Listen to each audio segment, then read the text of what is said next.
Dictator's Handbook: Why Bad Behavior is Almost Always Good. Politics by Bruce Bueno de Mesquita and Alastair Smith provides a groundbreaking and often controversial analysis of political behavior. The authors argue that the behavior of political leaders, especially dictators, is not as random or malevolent as many people might believe. Instead, it follows rational calculations based on the necessity of retaining power. Using the framework of political survival, the book explains why political leaders, whether they are democratically elected or dictators, often engage in behavior that is harmful or seemingly unethical. Core premise of the book. The central thesis of the Dictator's Handbook is that all political leaders, regardless of their political system, operate with one primary goal in mind: to maintain their grip on power. Whether the leader is a democratically elected president, a monarch, or a dictator, they all depend on a specific group of supporters who are necessary to keep them in power. These supporters, referred to as the winning coalition, can range from a small group of elite individuals to a larger group of citizens, depending on the system in place. The size of the winning coalition determines how much of the population the leader needs to please in order to maintain control. The logic of political survival. The authors propose that all political leaders behave in ways that maximize their chances of political survival, and the bad behaviors associated with dictatorships, such as corruption, human rights abuses, and authoritarianism, are often the result of rational calculations aimed at retaining power. In the book, the authors use a simple framework of political survival to explain how leaders make decisions. They identify two key factors that influence a leader's behavior. 1. The size of the winning coalition. This refers to the number of people whose support is crucial to the leader's ability to stay in power. In democracies, this group might include a broad cross-section of society, while in dictatorships, it might consist of only a small group of elites or military leaders.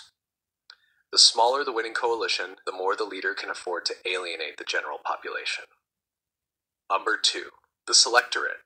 This refers to the larger group of people who have some influence over the leader's tenure in power.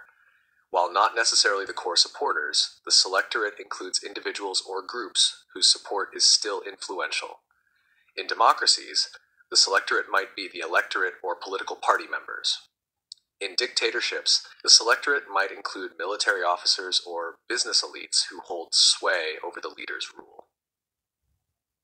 Bueno de Mesquita and Smith argue that political leaders make decisions based on these two groups. A leader's primary goal is to secure the loyalty of the winning coalition while maintaining enough influence over the selectorate to ensure their continued survival. How dictators and democratically elected leaders are similar. One of the key arguments of the Dictator's Handbook is that, contrary to popular belief, the behavior of dictators and democratically elected leaders is not that different. While democracies may appear to be more benevolent or ethical, the book argues that both types of leaders are guided by the same principle: the need to stay in power. For instance, both dictators and democratic leaders often engage in patronage, distributing resources or benefits to their supporters in order to secure their loyalty. This can include financial favors, government contracts, or positions of power. In democracies, patronage often takes the form of pork barrel politics, where elected officials direct government spending to their own constituencies to secure votes. In dictatorships, patronage can involve bribing military officers or political elites with wealth or power. The key difference between the two types of leadership lies in the size of the winning coalition. In a dictatorship, the coalition is often very small, perhaps consisting of a few hundred or a few thousand individuals. Because of this, dictators are more likely to engage in coercive and repressive measures to maintain loyalty. In contrast, democratically elected leaders need to satisfy a much larger group of people, and so their behavior tends to be more focused on broader policies aimed at appealing to the electorate. However, despite the difference in the size of the winning coalition, both types of leaders follow similar patterns of behavior because they both depend on keeping key individuals or groups in power. Bad behavior as a rational political strategy. The book argues that what might be considered bad behavior is often a rational and necessary strategy for political survival. Dictators, in particular, may engage in a range of activities that seem morally reprehensible but make sense from a purely political perspective. For example, dictators may suppress opposition, curtail civil liberties, or engage in corruption to maintain their grip on power. While these actions may be seen as harmful to society, they are often the most effective way for leaders to ensure that their winning coalition remains loyal and that the selectorate does not undermine their authority. In some cases, political leaders may even intentionally foster instability or conflict to rally support from their key supporters. By creating an us versus them narrative, they can unite their coalition and distract from internal problems. This tactic is often seen in authoritarian regimes that stoke fear of external threats or internal enemies as a way to justify repressive policies and consolidate power.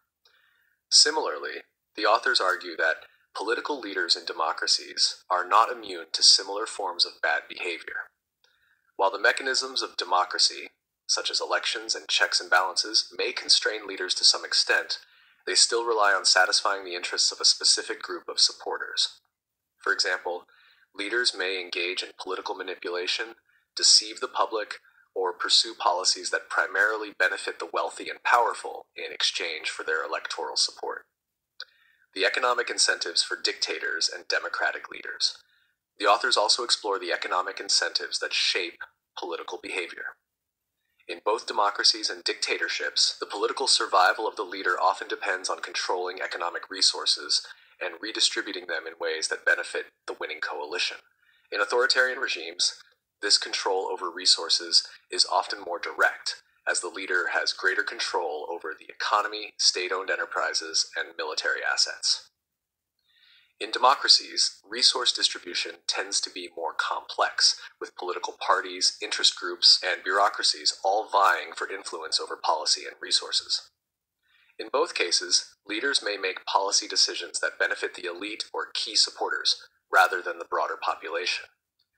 This can lead to policies that prioritize short-term political survival over long-term economic growth or social welfare.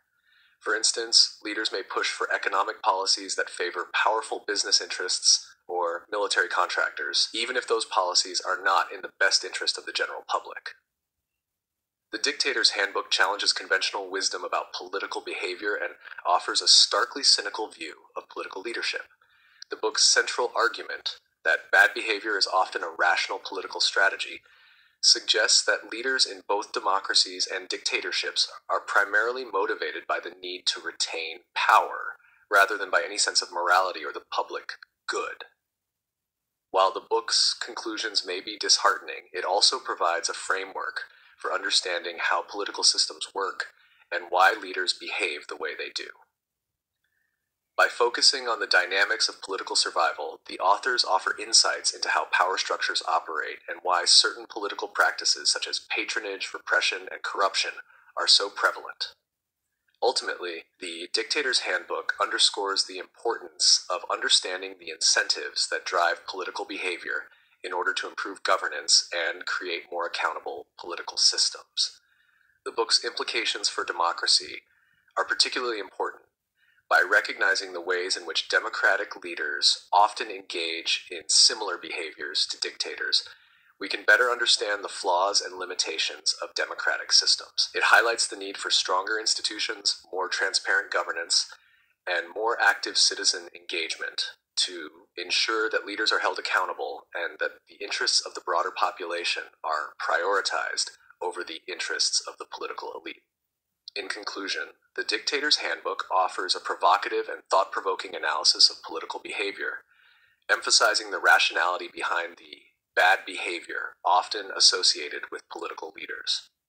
By focusing on political survival, the book provides a framework for understanding why political leaders engage in practices that can be harmful to society, and how these practices are a product of the structures of power rather than individual malice.